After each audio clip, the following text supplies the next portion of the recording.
Devendra Fadnavis real में एक दावेदार है, क्योंकि 5 साल जिस तरह से, खास करके 3 साल एकनाथ शिंदे के जूनियर होने के बावजूद उनके हाथ के नीचे काम करना पड़ा।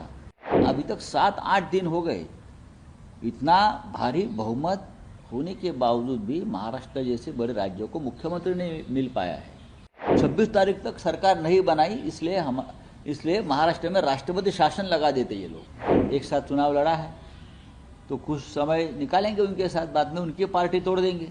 भारतीय जनता पार्टी के पास खुद के लगभग 140 विधायक हैं, जो बहुमत से बहुत करीब है।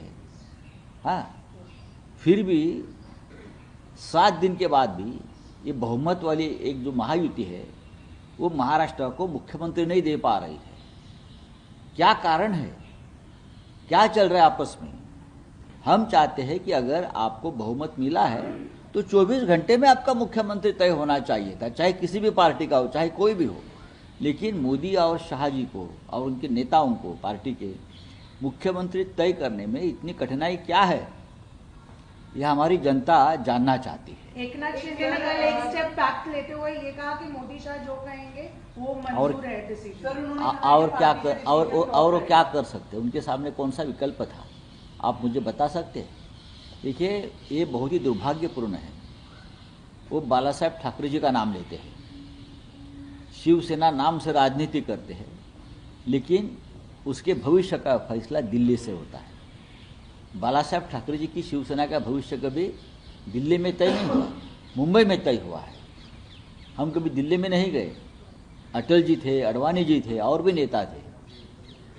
कभी हम दिल्ली में जाकर शिवसेना के बारे में फैसला कीजिए, ऐसे हम कभी उनके सामने गिड़गिड़ाए नहीं। जो निर्णय लेना था हमने ले, आज भी हम लेते हैं। जो उद्धव ठाकरे जी की लीडरशिप में शिवसेना है, हमारा निर्णय हम लेते हैं, हम दूसरे के ऊपर नहीं छोड़ते। सर एक प्रश्न सामने आ रही है कि कई एमएलएज नाराज है और उनका ये मानना है कि अब शिवसेना को, आपकी शिवसेना को नहीं रहना चाहिए, एनडीए के साथ अलग हो जाना चाहिए। नहीं, ये प्रकार ये जो खबरें हैं उसमें कोई तथ्य नहीं है। महाविकास आघाड़ी में हम चुनाव लड़े लोकसभा में, और हमें अच्छा कामयाबी मिली। 30 से भी ज़्यादा लोकसभा की सीटें जीतना ये बहुत बड़ी बात थी, और हम महाविकास आघाड़ी में लड़े। तब ये किसी का कहना नहीं था कि हमको महाविकास आघाड़ी से बाहर निकलना चाहिए। विधानसभा के नतीजे आने के बाद ये किसी की व्यक्तिगत भूमिका हो सकती है, जो हार गए हैं या कुछ और बातें हैं, वो कह सकते हैं कि नहीं, हमको कुछ फायदा नहीं हुआ है।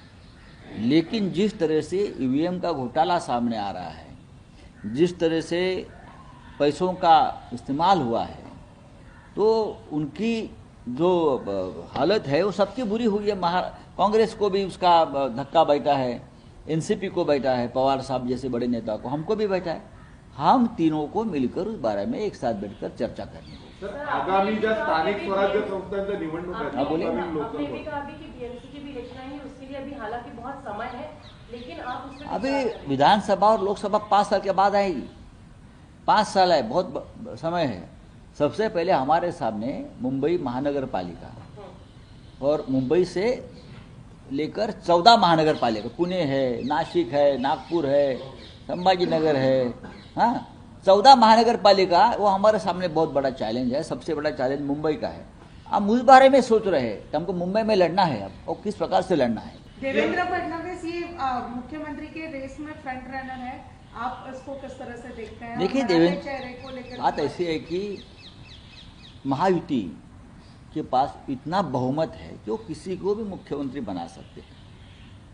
देवेंद्र फडणवीस रियल में एक दावेदार है, क्योंकि 5 साल जिस तरह से, खास करके 3 साल एकनाथ शिंदे के जूनियर होने के बावजूद उनके हाथ के नीचे काम करना पड़ा, और उनकी लीडरशिप में ही इतनी सीटें मिली है, ऐसा मैं मानता हूँ महाराष्ट्र में।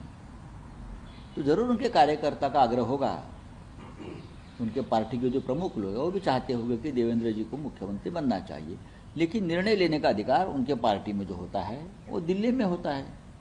अब वो क्या निर्णय लेता है वो पता चलना। लेकिन अभी तक 7-8 दिन हो गए, इतना भारी बहुमत होने के बावजूद भी महाराष्ट्र जैसे बड़े राज्यों को मुख्यमंत्री नहीं मिल पाया है। 26 तारीख को विधानसभा की मुदत खत्म हो गई है, समय खत्म हो गया है, विधानसभा बर्खास्त है। अगर हम होते सरकार बनाने के लिए इस बार, तो 26 तारीख तक सरकार नहीं बनाई, इसलिए महाराष्ट्र में राष्ट्रपति शासन लगा देते ये लोग। लेकिन आराम से चल रहा है उनकी सरकार है, उनके हाथ में कानून है, गृह मंत्रालय है। अब इस रिजल्ट के बाद क्या ऐसा, मतलब रिपोर्ट्स कह रही हैं कि जो बीजेपी के एलाइज हैं वो उनके लिए एक बैगेज बन गए एनसीपी और शिवसेना, तो आप इस पे क्या कहेंगे? नहीं, ऐसा मुझे नहीं लगता है कौन किसी को बैगेज बनता है। महायुति है उनकी, एक साथ चुनाव लड़ा है, तो कुछ समय निकालेंगे उनके साथ, बाद में उनकी पार्टी तोड़ देंगे, उनकी पार्टी तोड़ देंगे। जो बैगेज बोलते हो ना, बैगेज पूरा तोड़कर अपने साथ लेकर